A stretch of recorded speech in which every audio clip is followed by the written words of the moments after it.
Bonsoir à tous, merci de nous retrouver sur TV Sud pour votre journal local du Gard. De plus en plus d'actes dirigés contre les musulmans enregistrés en 2013, c'est le constat dressé par l'Observatoire national contre l'islamophobie présidé par le Nîmois Abdallah Zekri, lui-même la cible d'insultes en octobre dernier. Les murs de son domicile avaient été tagués. Sur toute la France, 226 actes ont été enregistrés auprès des services de police et de gendarmerie, soit une hausse de 11,3%. En Languedoc-Roussillon, 19 actes islamophobes ont été dénoncés, un chiffre qui serait en deçà de la réalité selon le président. Écoutez. Ce qui revient le plus souvent actuellement, c'est par exemple devenu une mode les têtes de cochons jetées dans les mosquées ou plaquées contre les murs de mosquées. Un phénomène nouveau, c'est les agressions de femmes qui portent le voile, et je dis bien le voile, pas le voile intégral, ou bien juste un foulard. Les tags nazis un petit peu de partout qui fleurissent au sein des murs des mosquées. Alors ce qui est grave, c'est quand on lit que les musulmans, il faut les exterminer, les musulmans c'est une vermine. Et il y a une inquiétude au niveau de la communauté musulmane parce que chaque fois qu'on ouvre la télé ou on lit une certaine presse, et bien naturellement les musulmans ou l'islam, c'est, je crois, il est responsable de la crise économique, il est responsable de ce qui se passe en France, alors qu'on arrête avec ça. Le président de la Chambre de commerce et d'industrie à Nîmes s'inquiète des conséquences de la nouvelle loi sur le commerce de proximité et l'artisanat, et notamment sur le dossier des interventions pour les services, l'artisanat et le commerce, les fonds FISAC. Henri Doué qui a remis une lettre en ce sens à Sylvia Pinel lors du déplacement de la ministre du Commerce et de l'Artisanat dans le Gard, c'était la semaine dernière. Les fonds FISAC qui sont réclamés partout, surtout dans les villages, dans les villes aussi, les villes des villes moyennes comme Beaucaire, comme Bagnols.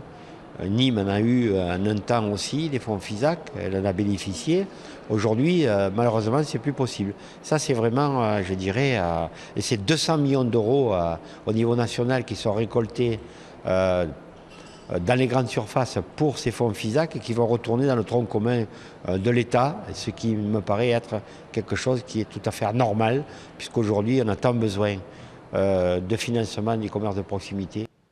Aux élections municipales, Elisabeth Pascal conduira la liste Nîmes Notre Ville, une liste sans étiquette, mais la candidate est une ex-conseillère régionale du MNR et s'était déjà présentée à Nîmes en 2001, scrutin lors duquel elle avait remporté 5,8% des voix. Une nouvelle candidate qui pourrait venir diluer les voix d'extrême droite face notamment au jeune candidat FN, Johan Gillet. Olivier Michel l'a rencontré. Sans renier son passé d'élu FN et MNR, Elisabeth Pascal, cadre financier et mère de famille, entend réunir les Nîmois de souche et de cœur. Elle monte la liste Tous Nîmois, tous ensemble, une liste sans étiquette. Il y a sur cette liste toute personne de toute catégorie politique. En revanche, il est bien clair que je ne serai pas un marchepied pour la gauche, si c'est ce que vous voulez entendre. Preuve en est, Elisabeth Pascal devrait recevoir durant sa campagne Jacques Bompard, le maire FN d'Orange, et Bruno Maigret, fondateur du MNR. Parmi les grandes lignes de son programme, la défense du commerce en centre-ville et la lutte contre l'insécurité. Avec la délinquance, les cambriolages, ça va être également l'insécurité que l'on rencontre dans les transports en commun. Donc là, on est vraiment sur la sécurité au niveau des biens et des personnes. Et puis ensuite, c'est aussi donner de la sécurité, alors peut-être un peu plus morale, de façon à ce que les gens se sentent bien, dans un bien-être. Sur le volet social, la candidate entend revaloriser les quartiers, pense à y installer des collaborateurs, sorte de grands frères qui feraient le lien avec la mairie. Une mairie qui pourrait y décentraliser ses conseils municipaux. De façon à ce que les habitants puissent participer, puissent donner leur avis et ensuite sera remonté effectivement au conseil municipal. Là, on va dire ce sera 2 tiers, 1 tiers qui seront remontés directement à la ville de Nîmes. La candidate qui au municipal de 2001 avait fait un score de 5,8% garde la tête sur les épaules et se fait peu d'illusions quant à son élection. Sans utopie, elle veut juste que ses idées pèsent dans la campagne.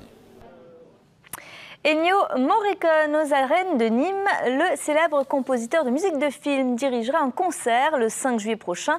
Né en 1928, il a composé plus de 450 œuvres et notamment les musiques des westerns de Sergio Leone comme Le Bon, la Brute et Le Truand ou encore Il était une fois dans l'Ouest. Les billets seront mis en vente vendredi 31 janvier. C'est la fin de ce journal. Merci de l'avoir suivi. Retour de l'actu dès ce soir sur votre chaîne locale à 20h30 avec l'info de votre région. Passez une très belle soirée sur TV Sud.